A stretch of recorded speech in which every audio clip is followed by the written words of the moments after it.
안녕하세요, 진갈버입니다. 이제 7월에 접어들면서 본격적인 장마와 무더위가 시작된 것 같습니다. 제가 그동안 여러 영상을 통해서 제라늄 키우기에 대해서 다양한 이야기를 했었는데, 오늘은 이론적이거나 형식적인 내용에서 좀 벗어나서 오랜 세월 다양한 환경에서 여러 종류의 제라늄을 키워오면서 실제 체득한 경험을 토대로 좀 더 구체적이고 현실적인 이야기를 해보려고 합니다. 경험이 많지 않으신 분들이나 여기저기 들은 내용이 너무 많아서 생각이 정리가 안 되신 상태에서 제라늄을 키워오셨다면 오늘 영상을 통해서 고정관념에서 벗어나서 좀 더 쉽고 친숙하게 제라늄을 대하실 수 있는 계기가 되었으면 합니다. 그럼 바로 시작해 보겠습니다. 가장 먼저 제라늄을 잘 키울 수 있는 흙에 대한 이야기입니다. 지금처럼 코코피트나 피트모스 재질의 경량 토양이 대중화되지 않았던 시절에 밭흙에 퇴비를 섞어서 키워도 봤고, 산흙이나 분재용 흙, 사질 토양 이렇게 다양한 흙을 이용해서 키워봤지만 결론적으로 제라늄은 흙에 그리 민감하지 않기 때문에 다 잘 자랍니다. 유행이 돌고 돌듯이 흙도 우리가 흔히 쓰는 코코피트나 피트모스 베이스의 경량 토양에서 여러 단점이 거론되면서 다시 밭흙이나 산흙을 써야 된다는 이야기도 나오곤 하는데, 그것은 크게 의미도 없는 내용들이고 오랜 시간 키우다 보면 결국 주변에서 쉽게 구할 수 있는 흙을 쓰게 되고, 제라늄을 키우는 데 있어서 결코 특별한 흙을 필요로 하지 않습니다. 저도 도심의 아파트 실내 환경에서 키우다 보니까 이윽저윽 다 써보고 결국에는 쉽게 구할 수 있고 다루기 편리한 경량 토양을 선호하게 된 것이고,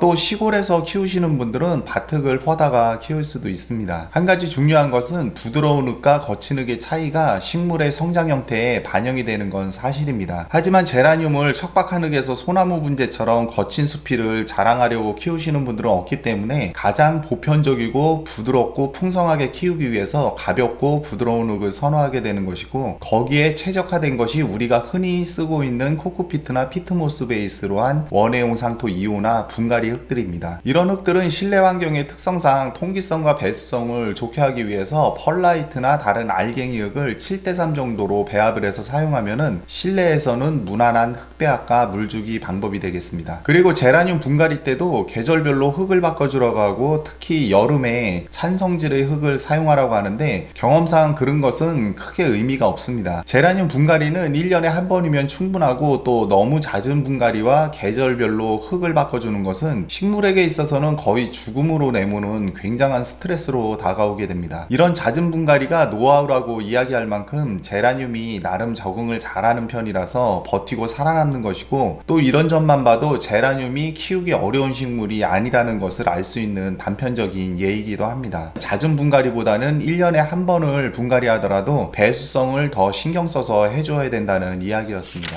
다음은 물주기 이야기를 할 건데, 제가 예전부터 제라늄 물을 줄 때 흠뻑 주라고 여러 번 이야기를 했었는데 그것에 대해서 반론을 하시는 분들도 계셨습니다. 그런데 지금은 많은 분들께서 인식이 바뀌어서 물을 줄 때 흠뻑 주라고 이야기하시는 분들이 종종 눈에 띄는 것 같습니다. 물을 왜 흠뻑 주어야 되는지 이유에 대해서는 그동안 너무도 자세하게 많은 내용을 설명드렸기 때문에 오늘은 물 주는 방법 위주로만 좀 이야기를 해보겠습니다. 제라늄도 장마철과 여름철이 되면 물음을 이유 삼아서 다양한 상식을 벗어나는 여러 가지 방법을 동원해서 물을 주게 되는데, 전혀 그럴 필요 없이 제라늄 물 주기는 계절에 상관없이 말리듯 키우면서 물을 줄 때는 흠뻑 주라는 게 오랜 시간 키워본 제가 내린 결론입니다. 물마름이 빨라지고 늦어지는 것은 생육 환경에 따라 스스로 조절을 합니다. 사람이 할 일은 흙을 확인하고 말랐으면 물만 흠뻑 주면 그게 다입니다. 그런데 여기서 이야기하는 말리듯 키우라는 것이 이 말리듯의 의미가 선인장처럼 화분 전체를 바짝 말리라는 의미는 아니고, 손가락 한마디 정도 마르면 그때 물을 흠뻑 주라는 내용입니다. 그리고 배수가 또 중요한데 흠뻑 물을 주시고 물을 쭉 빼주시면 됩니다. 한때 획기적인 방법인 것처럼 모든 식물을 저명관수로 키워야 된다는 식으로 저명관수가 거론되기도 했는데, 저명관수법은 새로운 방법이 아니라 원래 오래전부터 해오던 관수법 중에 하나이고, 이런 저명관수법은 특히 여름철에는 제라늄에 활용하는 일은 거의 없습니다. 평소에는 두상관수법을 작업으로 주로 활용을 하고 잎에 먼지나 이물질이 많을 때는 가끔 살수관수도 해주고 물때를 놓쳐서 축 처지면은 저면관수도 해주고 이런 식으로 유동성 있는 물주기 습관이 필요합니다. 물과 관련해서 한 가지 더 이야기 드리자면 제라늄 잎에 물이 묻으면 안 된다고 믿고 계신 분들이 많으신데 꼭 그런 것도 아닙니다.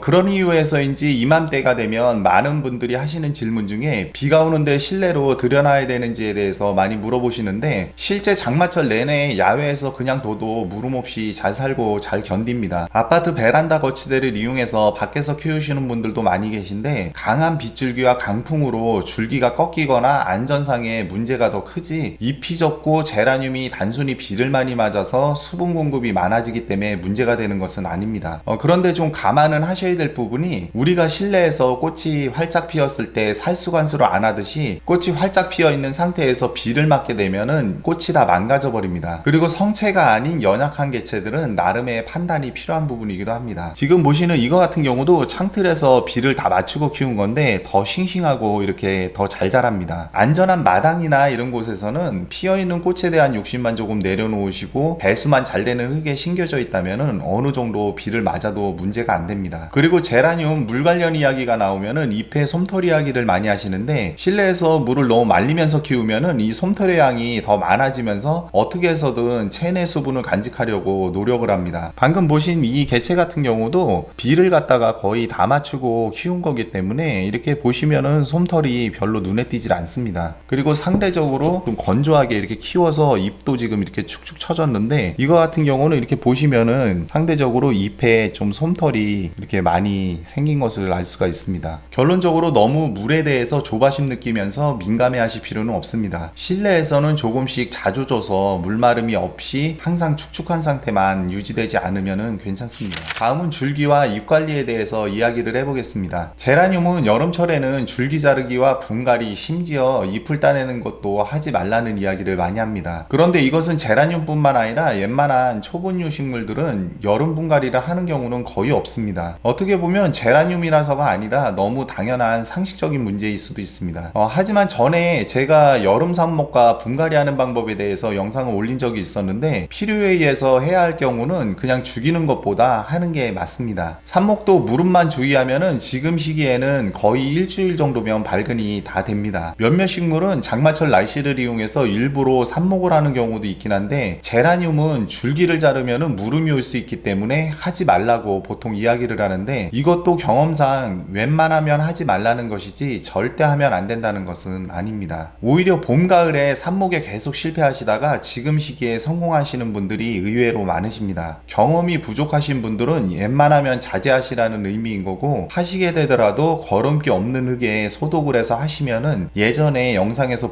보여드렸지만은 여름 삽목도 잘 되는 편입니다. 그리고 잎은 마름이 오거나 누렇게 되는 경우에는 잎자루 부분을 잘라서 빨리빨리 제거해 주시는 게 더 좋습니다. 그리고 이런 리갈게 제라늄 같은 경우에 여기 보시면은 지난 봄에 가지치기를 한 후에 이렇게 새순이 어느 정도 올라오고 있는데 이 새순이 너무 어린 경우는 하지 마시고 순이 어느 정도 이렇게 안정화가 돼서 자라고 있으면은 그것을 균형 발달을 위해서 어느 정도 잎은 시간차를 두고 좀 이렇게 솎아주시는 게 좋겠습니다. 이런 새순을 갖다가 가리는 이런 잎들도 제거를 해주시는 게 좋습니다. 그리고 또 다른 편견 중에 하나가 제라늄을 묵은 대로 오래 키우면 꽃도 안 피우고 잎도 작아지고 뼈라늄으로 변해서 매번 삽목을 해서 어린 대로만 키워야 된다고 이야기하는 경우도 있는데 그것은 어디까지나 그냥 개인적인 취향일 뿐이고 제라늄을 꼭 그렇게 키울 필요는 없습니다. 저도 어린 개체도 키우고 오래 묵은 데도 있지만은 꽃도 다 잘 피우고 할 거 다 하고 오히려 병충해에도 강해서 관리하기도 더 수월합니다. 그리고 이것도 한번 보시면은 이건 제가 외목대로 이렇게 오랫동안 키워오고 있는 건데 지금 목대가 완전 나무처럼 이렇게 변해 있지만은 꽃도 잘 피우고 잘 살고 있습니다. 그리고 야외에서 키우면 목질화가 빨리 되고 공중뿌리도 잘 생긴다고 그것이 마치 잘못된 것처럼 이야기하는 경우도 있는데 이 공중뿌리도 품종에 따라서 잘 생기는 종들이 있기는 하지만은 대체적으로 생육 환경에 따라서 생겼다가 없어지기를 반복합니다. 이것은 보기 싫으면은 그냥 손으로 이렇게 비벼가지고 그냥 털어내 주시는 정도로 해주시면 되고 그냥 두셔도 상관없습니다. 이 공중뿌리는 제라늄에 그렇게 치명적인 현상도 아니고 그 부분이 약해서 잘려나가면은 삽목을 하면 이 긴 줄기도 삽목이 잘 됩니다. 경험이 많지 않으신 분들은 공중뿌리가 생겼다고 당황해하지 마시고 또 너무 공중뿌리에 민감해하실 필요도 없습니다. 그리고 목지라 같은 경우도 제라늄이 목지라되는 것은 병도 아니고 단연생이기 때문에 너무 당연한 현상이고, 이렇게 빛을 받아서 야외에서 목지라가 되면은 더 빨리 늙어서 쇠약해져서 빨리 죽는다고 하는데, 그것은 어릴 때부터 뿌리 관리를 제대로 하지 않고 그냥 키우기 때문에 그런 현상이 생기게 됩니다. 이 뿌리 관리 부분도 예전 영상에서 잘 설명을 해놨기 때문에 제라늄을 오랫동안 잘 키우고 싶으신 분들은 한번 꼭 보셨으면 합니다. 이 제라늄을 어린 대로 계속 돌아가면서 키우든 묵은 대로 나무처럼 오래 키우든 장단점은 분명 존재하기 때문에 한쪽에 너무 치우치실 필요 없이 여건에 따라서 이렇게도 키워보고 저렇게도 키워보고 하시는 게 좋은 방법일 듯 합니다.